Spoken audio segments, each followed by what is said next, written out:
இந்த பிறவி என்று இதுவரை நினைத்திருந்தேன். உயிரே உன்னை பார்த்ததும் உலகே புதியதானதே. என்னை படைத்த அந்த தெய்வம், என்னை சுமந்த அந்த தெய்வம், இவை இரண்டும் உந்தன் கண்ணில் பார்க்கிறேன். பருவங்கள் ஓடிப்போம், உருவங்கள் மாறிப்போம்.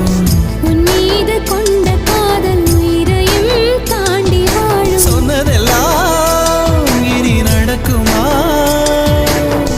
நடக்கும் நடக்கும், நான் கூட சொல்கிறேன். அழகே பிரம்மனிடம் மனு கொடுக்க போயிருந்தேன், நீ என் மனைவியாக வேண்டும் என்று. ஆண்டு பல காத்திருக்க வேண்டும் என்று அவன் சொன்னான், ஆயுள் வரை காத்து